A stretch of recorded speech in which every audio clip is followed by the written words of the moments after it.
Jakarta terasa semakin panas, bukan hanya karena teriknya matahari yang membakar aspal jalanan, tetapi juga karena ketegangan politik yang semakin memuncak menjelang pemilu. Demonstrasi besar-besaran sudah dipastikan akan terjadi besok, dan suasana kota mulai dipenuhi desas-desus tentang potensi kericuhan.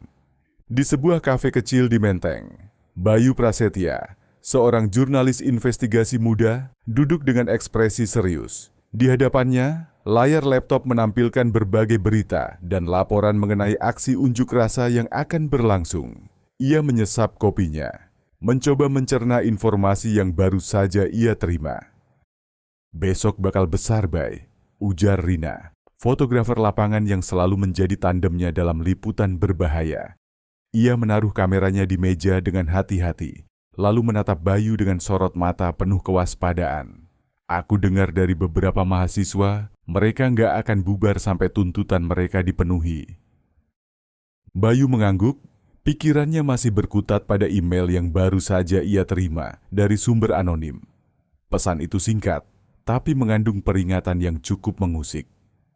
Aparat sudah siap, bukan hanya mengamankan, tapi juga membungkam. Berhati-hatilah. Ia menutup laptopnya dan menatap Rina dengan raut wajah lebih serius. "Aku nggak tahu apa yang akan terjadi besok, tapi firasatku nggak enak. Kalau benar ada intervensi aparat, ini bisa lebih buruk dari yang kita kira." Sementara itu, di sebuah posko medis darurat yang dipenuhi peralatan dan kotak obat, Dokter Arif tengah memberikan pengarahan kepada para relawan medis. "Kita harus siap menghadapi segala kemungkinan. Kalau ada korban akibat gas air mata atau pukulan, kita harus sigap. Jangan panik, tetap fokus." Bayu datang ke posko itu dan menyalami Dokter Arif. "Bagaimana persiapan?" "Tim sudah siap, tapi aku dengar besok bisa lebih parah dari demo-demo sebelumnya," jawab Arif sambil mengecek stok perban dan cairan antiseptik. "Aku juga dapat bocoran soal itu," ujar Bayu. "Kalau benar terjadi kekerasan, kita harus memastikan ada bukti yang cukup sebelum semuanya ditutup-tutupi." Malam semakin larut, namun ketegangan belum juga mereda. Bayu, Rina, dan Dokter Arif menyadari bahwa mereka tidak hanya akan meliput demo esok hari, tetapi juga menghadapi sesuatu yang lebih besar, sesuatu yang bisa mengubah hidup mereka selamanya. Pagi masih berembun ketika Bayu duduk di kursi kayu di kantor redaksi, matanya terpaku pada layar laptop. Ia membaca ulang pesan dari sumber anonimnya semalam. Ada sesuatu yang mengusik pikirannya. Sesuatu tentang cara pesan itu ditulis terasa lebih dari sekadar peringatan biasa. Ia meraih ponselnya dan menghubungi Damar, seorang aktivis mahasiswa yang sering menjadi narasumbernya dalam liputan aksi demonstrasi. Nada dering berulang sebelum akhirnya suara berat Damar terdengar di ujung telepon. "Bayu, hati-hati." Suara Damar terdengar tegang. "Demo ini nggak cuma soal tuntutan mahasiswa lagi. Ada pihak-pihak yang mencoba mengambil keuntungan." "Maksudmu?" Bayu menekan pulpennya ke atas notepad, bersiap mencatat informasi penting. "Ada rumor bahwa sekelompok orang sengaja ingin memprovokasi agar terjadi bentrokan. Kalau benar, aparat bakal punya alasan untuk turun tangan lebih keras," kata Damar dengan nada waspada. "Aku nggak tahu siapa dalangnya, tapi kalau kamu di lapangan besok, jangan cuma lihat dari permukaan. Ada sesuatu yang lebih besar yang sedang dimainkan." Bayu terdiam sesaat. Jika ada pihak yang sengaja memperkeruh suasana, liputan ini bisa jauh lebih berbahaya dari yang ia duga. Sementara itu di posko medis, Dokter Arif berdiri di depan tim relawan yang bersiap dengan perlengkapan mereka. "Hari ini kita turun ke lapangan. Kita nggak tahu apa yang bakal terjadi, jadi tetap waspada dan jangan panik. Fokus kita adalah membantu korban, bukan ikut dalam konflik." Beberapa relawan mengangguk tegas. Mereka sudah sering menghadapi aksi-aksi besar sebelumnya, tapi entah mengapa, ada ketegangan yang lebih pekat kali ini. Di sudut ruangan, Rina sedang memeriksa kameranya, memastikan semua perlengkapannya siap. Aku bakal ambil gambar sejelas mungkin. Kalau ada tindakan represif, kita harus punya bukti. Bayu masuk ke posko dan menghampiri mereka. Aku baru dapat informasi. Besok bisa lebih dari sekadar unjuk rasa biasa. Dr. Arif menatapnya tajam. Maksudmu? Ada kemungkinan terjadi provokasi. Kalau itu terjadi, situasinya bakal kacau, dan aparat bisa bertindak lebih keras dari yang kita perkirakan. Suasana mendadak hening. Semua menyadari bahwa mereka tidak hanya akan berada di tengah demonstrasi biasa. Mereka mungkin akan menjadi saksi dari sesuatu yang bisa mengubah arus sejarah. Siang harinya, Bayu mendapat pesan lain dari sumber anonimnya. Jangan terlalu dekat dengan garis depan. Mereka mengincar wartawan. Firasat buruk menjalar di benaknya. Apa yang sebenarnya sedang terjadi? Pagi itu, Jakarta terasa berbeda. Jalanan yang biasanya ramai dengan kendaraan kini dipenuhi gelombang manusia yang bergerak menuju titik kumpul demonstrasi. Ribuan orang telah berkumpul di sekitar Monas, membawa spanduk dan poster berisi tuntutan mereka. Suara orasi menggema di antara gedung-gedung tinggi, sementara bendera dan simbol perlawanan berkibar di udara. Di tengah lautan manusia itu, Bayu dan Rina menyusuri kerumunan, memperhatikan setiap detail. Bayu mencatat setiap perkembangan di buku kecilnya, sementara Rina mengabadikan momen dengan kameranya. Sesekali, mereka bertukar pandang, sama-sama menyadari bahwa hari ini bisa berubah menjadi sesuatu yang lebih besar dari yang mereka bayangkan. Di posko medis, Dr. Arif dan timnya sudah bersiap. Mereka mendirikan tenda darurat di salah satu sudut yang cukup aman, memastikan pasokan obat dan peralatan medis tersedia. Arif memperhatikan massa yang semakin padat dan mulai merasakan ketegangan di udara. Ini lebih besar dari demo-demo sebelumnya. Gumamnya pelan. Bayu berdiri di tepi jalan, mengamati barisan polisi yang berjaga. Helm dan tameng mereka berkilat tertimpa cahaya matahari. Sejauh ini, situasi masih terkendali. Para orator silih berganti berbicara di atas mobil komando, sementara massa mendengarkan dengan serius. Namun, sesuatu mulai terasa janggal. Di pinggiran barisan demonstran, ada kelompok kecil yang tampak berbeda. Mereka mengenakan pakaian serba hitam, bergerak dengan cara yang terorganisir. Bayu mengernyit, memperhatikan mereka lebih saksama. Salah satu dari mereka menyelipkan sesuatu ke dalam tasnya. Benda berbentuk tabung yang mencurigakan. Tak lama, suara keras terdengar. Sebuah botol kaca dilempar ke arah barisan polisi, pecah di udara dan menyebarkan cairan menyengat. Gas mulai mengepul. Suasana berubah seketika. Polisi bereaksi cepat. Dari belakang, pasukan dengan perlengkapan anti huru-hara maju ke depan. Tameng dinaikkan, pentungan diayunkan, dan gas air mata mulai ditembakkan ke kerumunan. Massa panik. Orang-orang mulai berlarian. Beberapa terbatuk akibat gas air mata, sementara yang lain tersandung dan jatuh. Rina dengan cepat mengangkat kameranya, menangkap momen kekacauan itu. Bayu merasakan jantungnya berdegup kencang. Ini bukan lagi unjuk rasa damai. Ini sudah mulai berubah menjadi sesuatu yang jauh lebih berbahaya. Ia meraih ponselnya dan mengirim pesan cepat ke dokter. Arif, kerusuhan mulai. Siapkan tim medis. Kita butuh kalian. Namun sebelum ia bisa bergerak lebih jauh, seseorang menarik lengannya.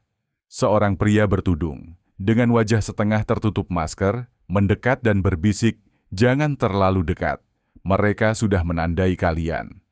Bayu menoleh. Tetapi pria itu sudah menghilang dalam kerumunan yang semakin kacau. Jeritan bercampur, suara tembakan gas air mata menggema di udara. Kerumunan yang tadinya terkendali berubah menjadi lautan manusia yang berlari panik, mencoba menghindari bentrokan yang kini pecah di berbagai sudut. Polisi mulai merangsek maju dengan tameng dan pentungan, sementara beberapa demonstran melawan dengan melemparkan botol air dan batu. Bayu menyeka matanya yang perih akibat gas air mata.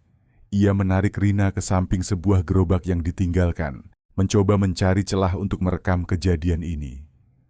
"Kita harus ambil gambar lebih dekat," kata Rina. Matanya tak lepas dari kamera yang terus mengabadikan kekacauan di depan mereka. Bayu mengangguk dan mengeluarkan ponselnya, merekam barisan polisi yang kini mulai menyasar siapa saja yang masih bertahan di jalanan. Dari sudut lain, ia melihat tim medis sibuk menangani korban. Beberapa mahasiswa tergeletak dengan kepala berdarah. Seorang ibu muda tersungkur dengan napas tersengal akibat gas air mata. Di tengah kekacauan, dokter, Arif dan timnya berusaha mempertahankan posko medis darurat. Ia berlutut di samping seorang pria muda yang kepalanya bocor akibat pukulan pentungan. "Tahan sedikit, kami akan membawamu ke tempat yang lebih aman," ujarnya sambil memberi isyarat kepada relawan lain. Namun tiba-tiba sebuah suara menggelegar dari pengeras suara polisi. "Bubar sekarang, jika tidak, kami akan bertindak lebih tegas." Bukannya mundur, beberapa demonstran justru bertahan. Tiba-tiba, sekelompok orang bertudung hitam muncul dari balik kerumunan, melemparkan sesuatu ke arah polisi, bom Molotov. Ledakan kecil terjadi, menambah kepanikan. Situasi semakin kacau. Polisi mulai merangsek tanpa pandang bulu, merobohkan siapa saja yang masih berdiri di depan mereka. Bayu menyadari bahaya yang semakin dekat. Ia menarik Rina. "Kita harus pergi. Mereka mulai memburu semua yang merekam ini." Namun terlambat. Salah satu polisi menunjuk ke arah mereka, berteriak, "Itu wartawan, tangkap mereka!" Jantung Bayu berdegup kencang. Mereka bukan hanya saksi lagi, mereka kini menjadi target. Bayu berlari sekencang mungkin, menarik tangan Rina di tengah kepanikan yang semakin menjadi-jadi. Gas air mata masih mengepul di udara, membuat napasnya berat dan matanya perih. Tapi mereka tidak bisa berhenti. Polisi sudah menandai mereka. "Ke sana." Rina menunjuk sebuah gang kecil di antara deretan ruko. Namun sebelum mereka bisa mencapai tempat aman, dua polisi berhelm hitam menghadang jalan. Salah satu dari mereka langsung mengayunkan pentungan ke arah Bayu. Dengan refleks, Bayu mundur, tapi dorongan kuat dari belakang membuatnya terjatuh. Rina menjerit saat seorang petugas merampas kameranya. "Jangan sentuh itu!" Ia mencoba merebutnya kembali, tapi tangan kekar aparat lebih cepat. Bayu bangkit dengan susah payah, matanya mencari celah untuk melindungi Rina. Tapi tiba-tiba, tubuhnya didorong keras ke arah lain. Seorang demonstran yang panik menabraknya, membuat Bayu terpisah dari Rina yang kini dikerubungi aparat. "Rina!" Bayu berusaha menerobos, tetapi terlalu banyak orang yang berlarian di antara mereka. Sementara itu, di sudut lain lapangan, dokter, Arif sedang berlutut di samping seorang mahasiswa yang tak sadarkan diri. "Tenang, nak. Tarik napas pelan-pelan." Namun sebelum ia bisa menyelesaikan perawatan, sebuah sepatu berat menendang perutnya. Arif terhuyung ke belakang, rasa sakit menjalar di tubuhnya. "Jangan ikut campur," bentak seorang petugas, mendorong salah satu relawan medis yang hendak membantu. "Kami hanya ingin menolong korban," teriak seorang perawat muda, tetapi jawaban yang ia dapat hanyalah pukulan keras di bahunya. Beberapa anggota tim medis diseret tanpa ampun. Posko darurat yang mereka bangun dihancurkan, kotak obat berserakan di tanah. Peralatan medis diinjak-injak tanpa peduli. Bayu melihat semua itu dari kejauhan, tubuhnya menegang. Ini bukan lagi sekadar pengamanan demo, ini pembungkaman. Siapapun yang berusaha membantu, siapapun yang mencoba mengabadikan kejadian ini, dianggap musuh. Ia mengepalkan tangan, napasnya memburu. Jika ia tidak segera bertindak, kebenaran akan terkubur di bawah kekerasan ini. Tapi di mana Rina? Apakah dokter Arif selamat? Bayu sadar, ia harus tetap bergerak. Mereka sedang memburu semua saksi, dan ia bisa menjadi yang berikutnya. Bayu berlari secepat yang ia bisa. Napasnya memburu, dada terasa seperti terbakar. Di belakangnya, suara bentrokan masih menggema. Teriakan, pukulan pentungan, dan letupan gas air mata bercampur menjadi satu. Ia tahu tak bisa berhenti. Jika ia tertangkap, semuanya akan sia-sia. Di pikirannya masih terbayang wajah Rina yang berusaha melawan saat kameranya direbut dan dihancurkan di depan matanya. Ia ingin menolong, tapi situasi terlalu kacau. "Jangan pikirkan aku, pergi Bayu, selamatkan rekamannya."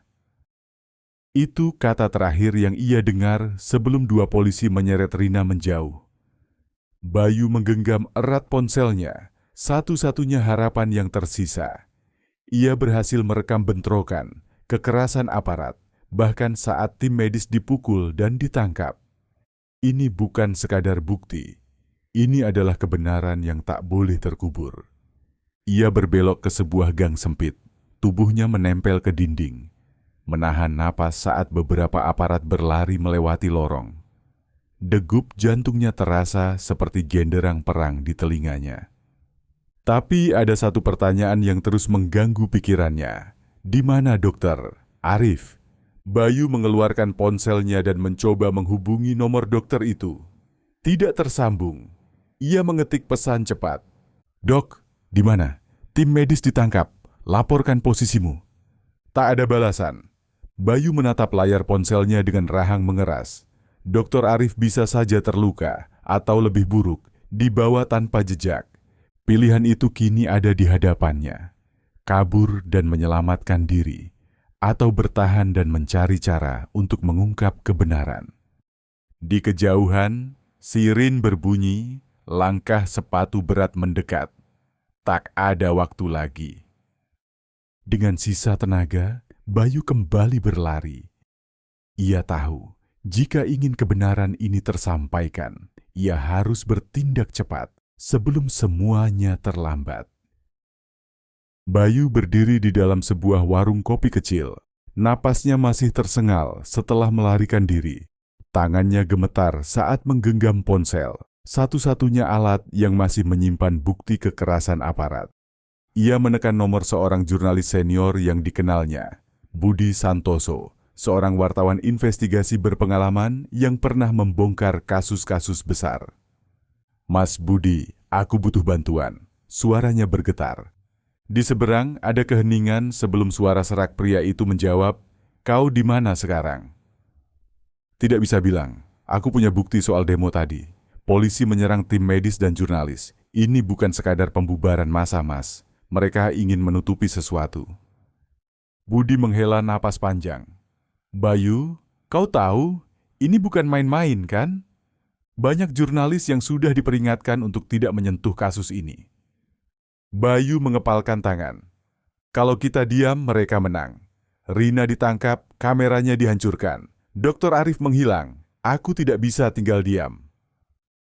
"Henning." Lalu suara Budi terdengar lebih pelan. "Datang ke kantor sekarang, tapi hati-hati. Jangan sampai ada yang mengikuti." Bayu menutup telepon dan melirik sekeliling. Warung itu cukup sepi. Hanya ada seorang pria tua yang sibuk membaca koran di sudut ruangan. Tapi ia tak bisa berlama-lama di sini. Ia keluar ke gang belakang, menundukkan kepala dan memasukkan ponsel ke dalam saku. Jika aparat tahu ia masih punya rekaman, mereka pasti akan mencarinya.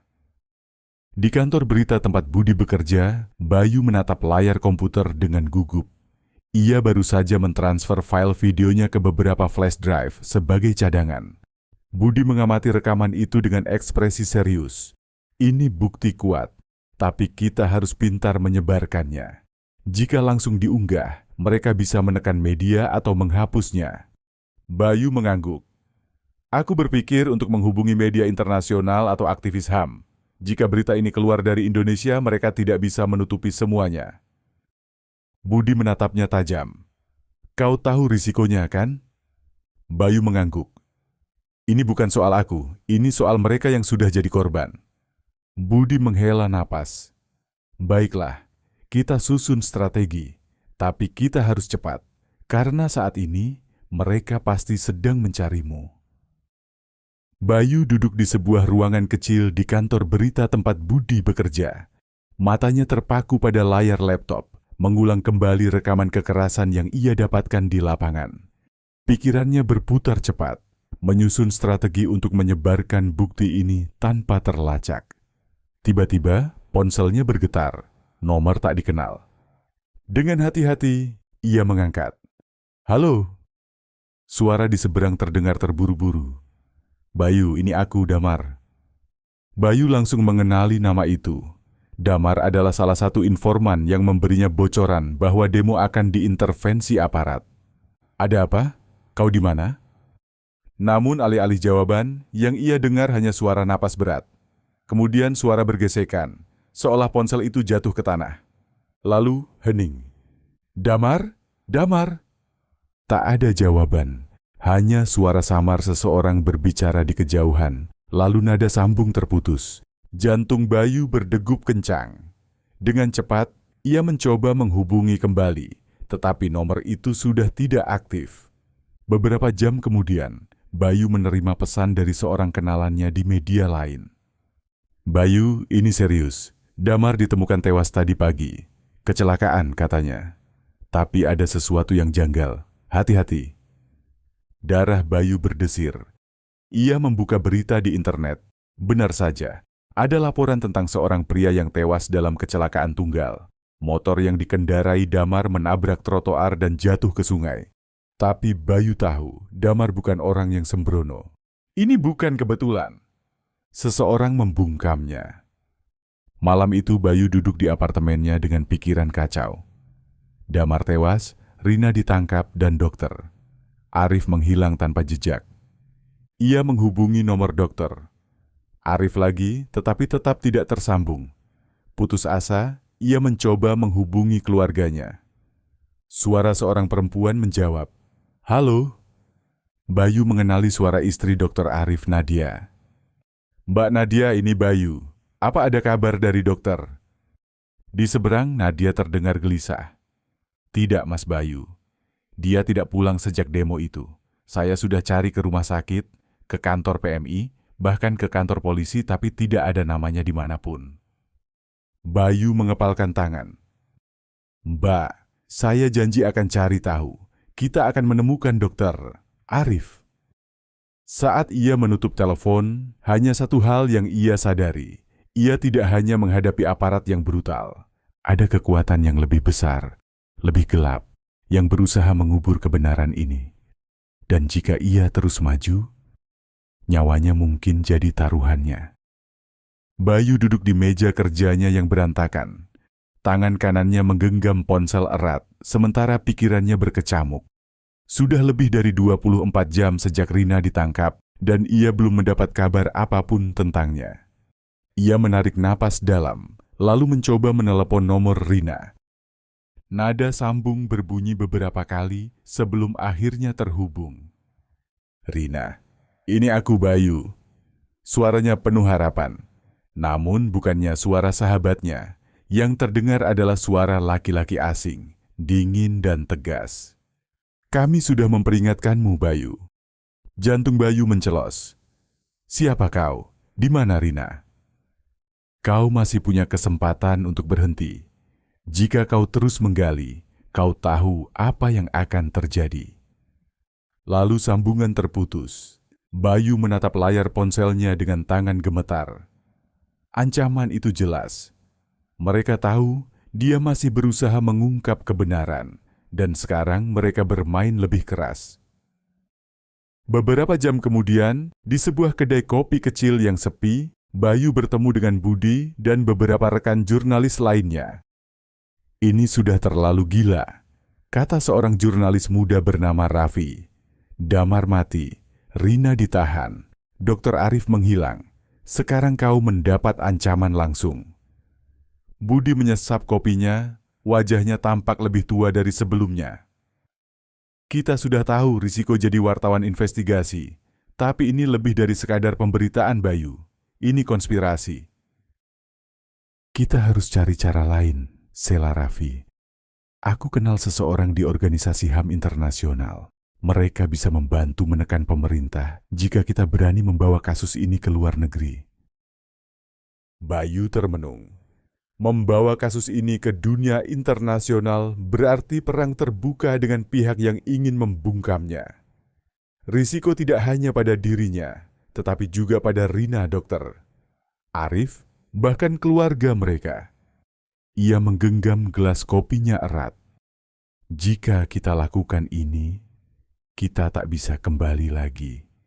Ini bisa berbahaya untuk semua orang. Budi menatapnya dalam-dalam. Itulah pertanyaannya, Bayu. Kau mau terus maju atau berhenti di sini? Dilema itu menghantam Bayu dengan keras. Jika ia berhenti, mungkin ia bisa selamat, tapi berarti semua yang terjadi akan terkubur tanpa keadilan. Jika ia terus maju, nyawanya dan nyawa orang-orang di sekitarnya bisa menjadi taruhan. Ia menutup matanya sejenak, lalu menghela napas panjang. Pilihan harus dibuat. Bayu tahu ia tak bisa mundur. Ancaman yang datang hanya membuktikan satu hal. Kebenaran ini terlalu berbahaya bagi mereka yang ingin menutupinya. Jika ia berhenti sekarang, semua pengorbanan akan sia-sia. Dengan bantuan Raffi, Bayu akhirnya menemukan seseorang yang bisa menjadi kunci dalam kasus ini. Seorang pedagang kaki lima bernama Pak Samin, yang berjualan dekat lokasi demo. "Aku lihat semuanya, Mas," kata pria paruh baya itu dengan suara bergetar. "Mereka datang bukan untuk membubarkan, tapi untuk menghancurkan. Saya sempat merekam pakai ponsel saya." Bayu menelan ludah. "Pak, saya butuh rekaman itu. Ini bisa menyelamatkan banyak orang." Dengan tangan gemetar, Pak Samin menyerahkan ponselnya. Bayu membuka galeri dan menahan napas saat melihat rekaman itu. Lebih jelas, lebih brutal. Ada adegan ketika aparat memukuli dokter. Arif hingga tersungkur, lalu menyeretnya ke dalam mobil tak bertanda. Rina juga terlihat, berusaha mempertahankan kameranya sebelum dihantam ke tanah. Ini bukan sekadar kekerasan, ini penculikan. Bayu segera mentransfer file itu ke laptopnya. Waktu semakin mendesak, rekaman ini harus segera diunggah sebelum ada yang tahu. Di sebuah warnet kecil yang nyaris kosong, Bayu duduk di bilik paling belakang, menyiapkan unggahan. Ia membuka beberapa situs berita independen dan jaringan HAM internasional.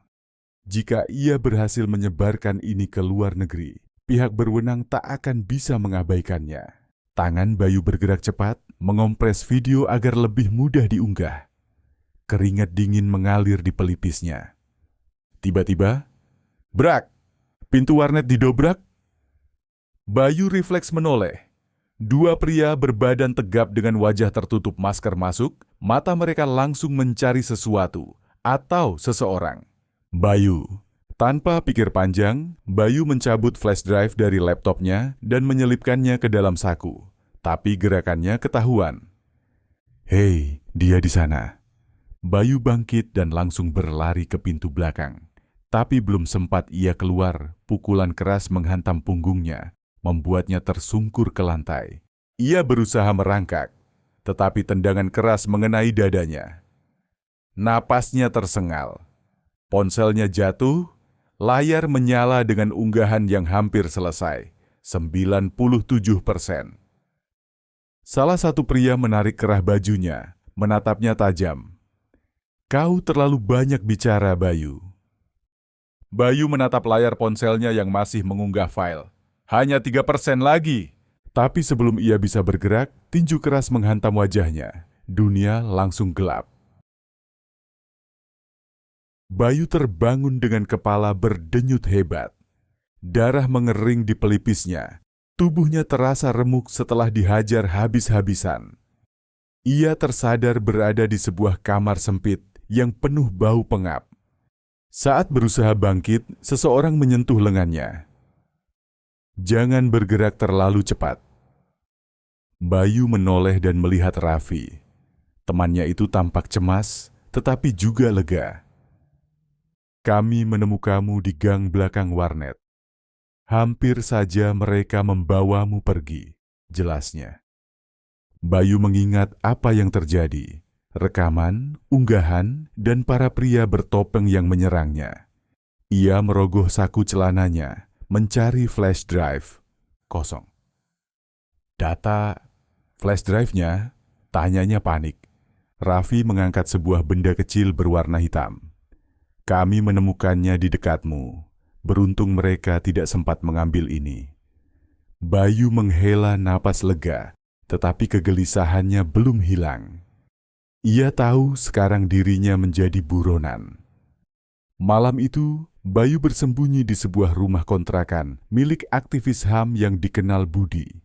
Ia, Raffi, dan beberapa orang lain berkumpul untuk mencari cara menyebarkan rekaman sebelum mereka tertangkap.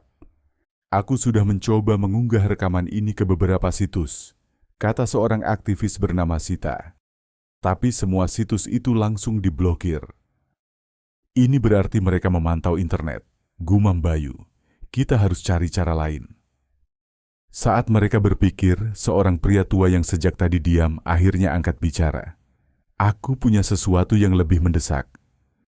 Mata semua orang tertuju padanya. Saya dapat informasi dari orang dalam.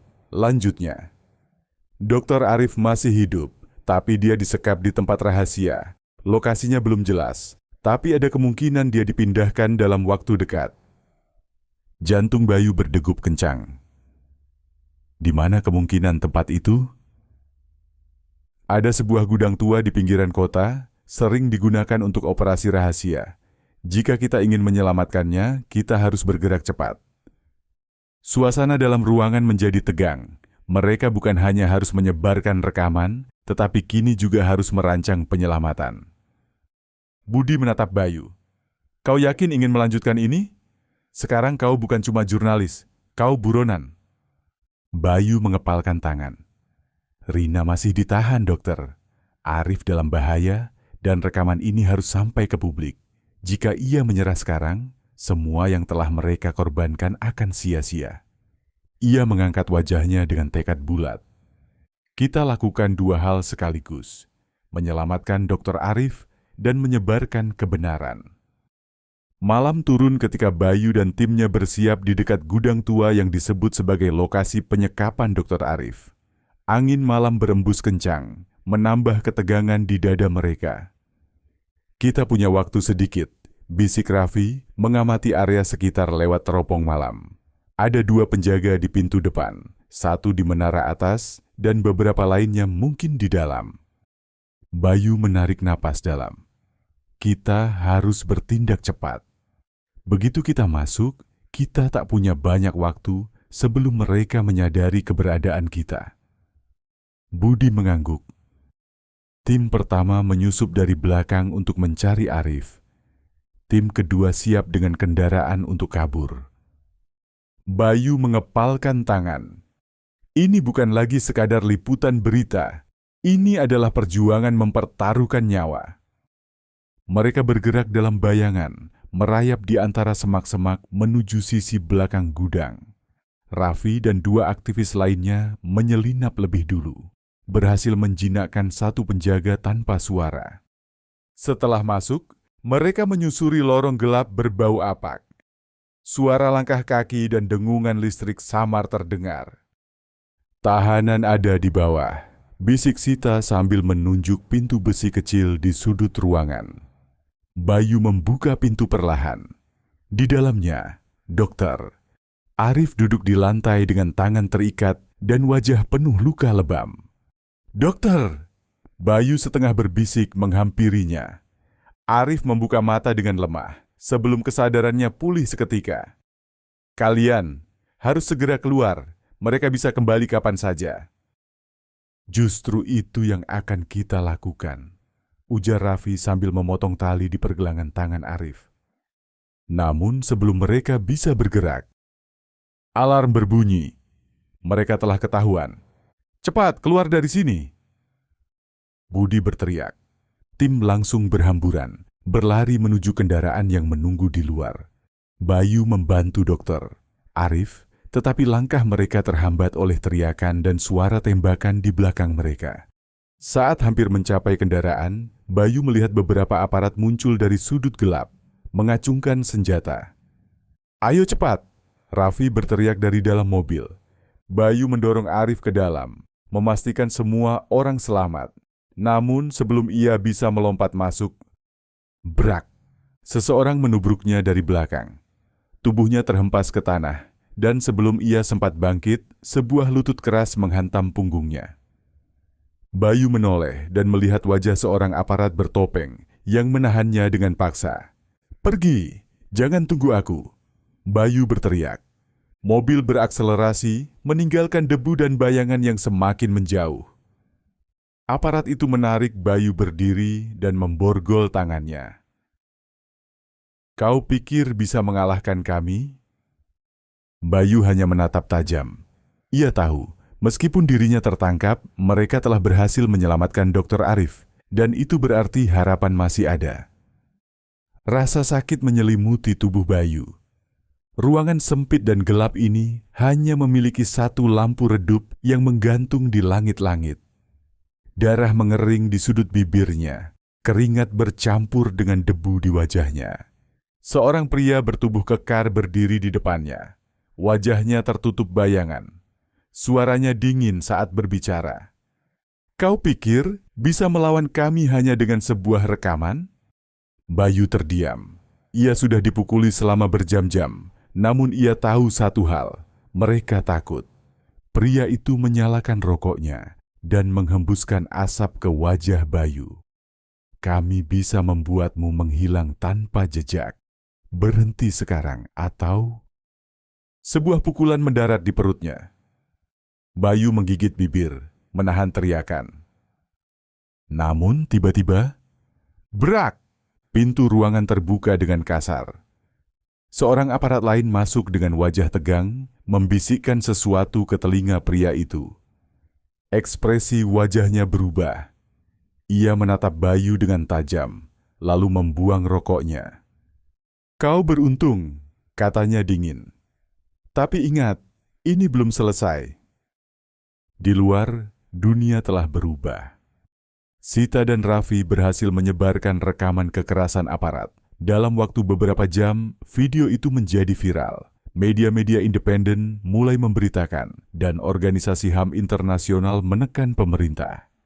Demonstrasi yang sebelumnya padam justru berkobar lagi. Kini bukan hanya menuntut keadilan untuk rakyat, tetapi juga untuk Bayu dan para korban lainnya. Tagar "Bebaskan Bayu" menggema di media sosial. Tekanan publik semakin besar. Pemerintah yang awalnya menutup mata mulai goyah. Saat Bayu akhirnya dilepaskan, ia nyaris tak bisa berdiri. Tubuhnya masih terasa sakit, tetapi matanya tetap menyala penuh perlawanan. Seorang petugas mendekatinya sebelum ia keluar dari gedung interogasi. "Kau bebas," katanya, lalu menatapnya tajam. "Tapi ini peringatan. Berhenti sekarang, atau lain kali kau tak akan seberuntung ini." Bayu tidak menjawab. Ia melangkah keluar, menatap langit Jakarta yang masih gelap. Di kejauhan, ia melihat Raffi dan Sita berlari menghampirinya. "Kau baik-baik saja?" Raffi bertanya cemas. Bayu menatap mereka, lalu tersenyum tipis meskipun wajahnya lebam. "Kita belum selesai," katanya. "Ini baru permulaan." Jakarta meledak dalam kemarahan. Gelombang protes merebak di berbagai kota. Ribuan orang turun ke jalan, membawa poster bertuliskan, "Keadilan untuk korban kekerasan aparat," dan "Bebaskan kebenaran."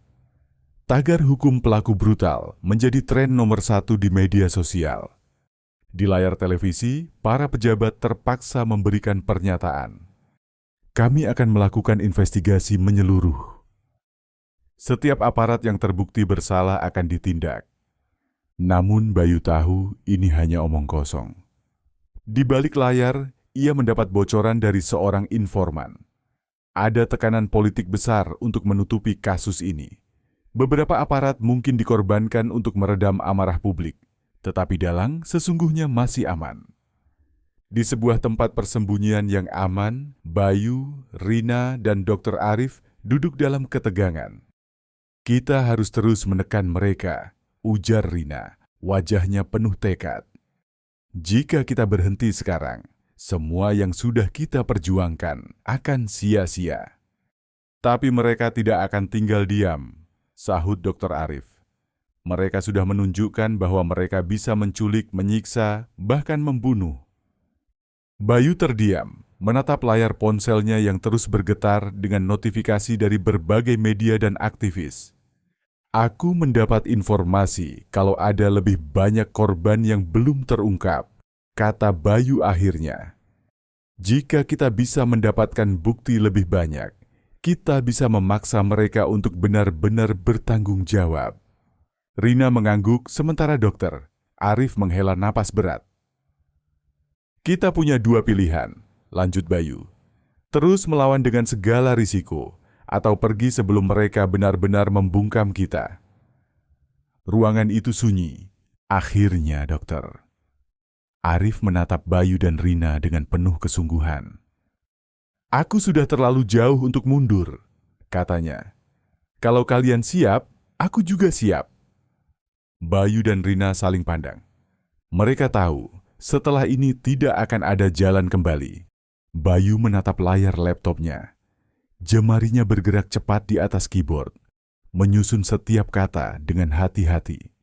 Laporan ini bukan sekadar berita, ini adalah kesaksian, sebuah kebenaran yang tidak boleh hilang. Mereka mencoba membungkam kami. Mereka pikir dengan kekerasan, ancaman, dan penculikan, mereka bisa menghapus kebenaran. Tapi kebenaran tidak akan mati. Tidak selama ada orang-orang yang bersedia melawannya. Bayu memasukkan semua bukti yang ia punya. Rekaman video, foto-foto kekerasan aparat, serta kesaksian dari korban yang selamat. Ia tahu, begitu laporan ini dipublikasikan, tidak akan ada jalan kembali. Di sebelahnya, Rina membaca tulisannya dengan mata berbinar. Ini akan menggegerkan semua orang. Dr. Arif, yang masih dalam pemulihan dari luka-lukanya, mengangguk. Kita mungkin tidak bisa menjatuhkan mereka sekarang, tapi ini awal dari sesuatu yang lebih besar. Bayu menarik napas dalam, lalu menekan tombol publikasikan. Beberapa jam kemudian, dunia berubah. Berita Bayu menyebar seperti api. Media-media internasional mengangkatnya, organisasi HAM mendesak penyelidikan, dan masyarakat semakin marah. Di media sosial, tagar endapankan keadilan untuk korban dan lawan represi menggema. Demonstrasi semakin besar, menuntut perubahan nyata. Pemerintah tidak bisa lagi menghindar. Beberapa pejabat mulai diperiksa, meskipun Bayu tahu pertarungan ini masih panjang. Malam itu, Bayu berdiri di atap sebuah gedung, menatap kelap-kelip lampu Jakarta. Ia tahu bahaya masih mengintainya, tapi untuk pertama kalinya ia merasa damai. Jadi apa rencanamu selanjutnya? Tanya Rina berdiri di sampingnya. Bayu tersenyum tipis. Terus menulis, terus melawan, sampai mereka tidak bisa lagi menyembunyikan kebenaran. Angin malam berembus, membawa suara-suara perjuangan yang masih bergema di jalanan. Karena kebenaran, bagaimanapun juga, tidak akan pernah bisa dibungkam. Tamat.